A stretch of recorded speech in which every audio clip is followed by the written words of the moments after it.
ఏ delivery job అయినా కష్టపడితేనే amount వస్తాయి. నార్మల్‌గా అయితే వచ్చావు మినిమమ్ 8 అవర్స్, 10 అవర్స్, 12 అవర్స్ ఇలా చేస్తేనే అమౌంట్ వస్తది. లేదు ఒక 3 అవర్స్, 4 అవర్స్ చేసేస్తాము అమౌంట్ సంపాదించేస్తాం అంటే ఏమీ రాదు. ఏ డ్యూటీ అయినా, ఏదైనా గట్టిగా కష్టపడాల. ఫైనల్‌గా అయితే లొకేషన్‌కొచ్చా. కానీ ఇక్కడున్న చూపించిన లొకేషన్, ఈ లొకేషన్ ఒకటి కాదు. ఎందుకంటే ఇక్కడ లొకేషన్ ఎక్కడ కనిపించట్లేదు. కానీ రైట్ సైడ్ ఉందని చూపిస్తుంది. ఇక్కడ లొకేషన్‌లో అయితే పైన లెజెండ్ అనేసి ఉంది. అంటే లోన్‌కెళ్ళాక ఈ లొకేషన్ అయితే ఉంటది. బయట మనకి వేరే అపార్ట్‌మెంట్ పెద్ద అపార్ట్‌మెంట్ ఇది. ఈ లోన్ అయితే ఈ లొకేషన్ ఉంది. ప్రెజెంట్ ఈ లోన్‌కెళ్దాం. వన్స్ ఎళ్ళాక అక్కడ చెక్ చేద్దాం ఈ అడ్రెస్ ఉందా లేదా? బయట నుంచయితే ఏం కనిపించట్లేదు. కానీ ఇదే బిల్డింగ్ అని చూపిస్తుంది. లోన్‌కెళ్ళైతే ఒకసారి అడుగుదాం. మనకి యాప్‌లో కూడా ఒక ఫోను నంబర్ ఉంటది. ఆ నంబర్ చేస్తే అవుద్ది. కానీ ఇక్కడైతే ఈ నంబర్ అయితే పని చేయట్లేదు. అలాగనేసి నేను థర్డ్ ఫ్లోర్‌కెళ్ళా. కింద ఎంక్వైరీ చేసి, ఈ థర్డ్ ఫ్లోర్‌కొచ్చాక కూడా ఈ లూపు ఈ మూలన ఉంది. చూడండి ఇక్కడికొచ్చాక ఈ పేరుని మన మొబైల్ ఉన్న పేరుని ఒకసారి చెక్ చేసుకోవాల.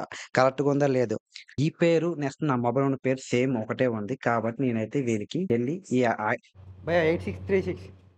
ఈ ఆర్డర్ అయితే చాలా లేట్ అయింది. చాలా టైం అయితే వేచాను. మినిమమ్ 25 మినిట్స్‌లా వెయిట్ చేస్తేనే నాకు ఈ ఆర్డర్ ఇచ్చారు. ఎందుకంటే కొన్ని కొన్ని టైమ్ అప్పుడు మనకి ఆర్డర్స్ లేట్‌గా పేజ్ ఐటెమ్ కాబట్టి ఇన్‌స్టెంట్‌గా నేనొచ్చిన తర్వాత ఇది రెడీ చేసి నాకిచ్చారు. ఇచ్చాక ఒకసారి కన్ఫర్మేషన్ చేసి అన్నీ ఉన్నాయో లేవో చూసుకొని చూసాక దీన్నైతే స్టార్ట్ చేయండి. అన్ని సార్లు ఇలా లేట్ అవ్వదు. కొన్ని కొన్ని సార్లే లేట్ అవుద్ది. ఎందుకంటే చాలా సార్లు మనం వెళ్ళిన వెంటనే ఒక కోడ్ చెప్పగానే ఇచ్చేస్తారు. కొన్ని కొన్ని సార్లు కొన్ని కొన్ని దగ్గర లేట్ అవ్వాల్సి వస్తది. కానీ మనం వెయిట్ చేయాలి. పెద్ద పెద్ద హోటల్స్‌కెళ్ళేటప్పుడే ఇలా అవుతది. అన్ని సార్లు అలా అవ్వదు. కొన్ని కొన్ని సార్లు మాత్రమే. ఓకే. ఇది ప్రెజెంట్ ఎళ్లి డెలివరీ చేద్దాం. ఎందుకంటే ఇప్పటికే చాలా టైం లేట్ అయింది. తీసుకున్నాం. ఇలా పెద్ద పెద్ద అపార్ట్మెంట్లు ఉంటాయి. మనం ఎళ్ళాలి. కొన్నిసార్లు కన్‌ఫ్యూజ్ అయిపోతాం. పేరు ఒకటుంటది. లోన్‌కెళ్ళాకనే దాని పేరు కనిపిస్తది. బయటైతే మనకు కనిపించదు. ఎనీవే ఏదో అయిపోయింది. ఇప్పుడు మనం అయితే స్పీడ్‌గా ఎళ్ళేసి ఇదైతే డెలివరీ చేయాలి. స్పీడ్‌గా ఎళ్ళమనకంటే 100లో, 200లో కాదు. నార్మల్‌గా ఎళ్ళేసి డెలివరీ చేయాలి. ఇక్కడ చూడండి మనకి ఇక్కడ నావిగేషన్ ఉంది. అంటే కస్టమర్ నావిగేషన్ అన్నమాట. ఇప్పుడు కస్టమర్ నావిగేషన్ డాట్ కొట్టేసి కస్టమర్ దగ్గరికి వెళ్లి డెలివరీ చేద్దాం. చూడండి వర్షాల టైం అప్పుడు చాలా రోడ్లు ఫిల్ అయ్యి ఉంటాయి.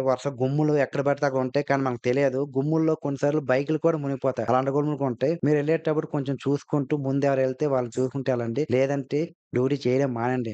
జాగ్రత్తగా డ్రైవ్ చేయండి. ఫైనల్‌గా అయితే ఇక్కడికైతే అపార్ట్‌మెంట్‌కొచ్చా. కొన్ని అపార్ట్‌మెంట్‌లో ఏదంటే మనం పర్మిషన్ తీసుకోవాల. మనం పర్మిషన్ తీసుకుంటేనే లోన్‌కి అలౌ చేస్తారు. 70 ఆ! 36 జొమాటో. జొమాటో.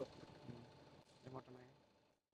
రిఫరల్స్ ఇచ్చారు. వన్స్ ఇచ్చాక లోన్‌కెళ్తున్నాం. మనకి లోన్‌కైతే వీడియో పర్మిషన్ ఇవ్వరు. కొన్ని దగ్గరలు ఇస్తారు. కొన్ని దగ్గర అలౌ చేయరు. ఎందుకంటే వాళ్ళ సెక్యూరిటీ వల్ల. నేనైతే ఇప్పుడు ప్రెజెంట్ లోన్ అయితే తీయను. లోన్‌కెళ్ళి ఐటెమ్స్ ఏసి ఇచ్చొచ్చేస్తా. సక్సెస్‌ఫుల్‌గా అయితే ఇచ్చాను. ఇప్పుడైతే బయటకొస్తున్నా. ఇప్పుడు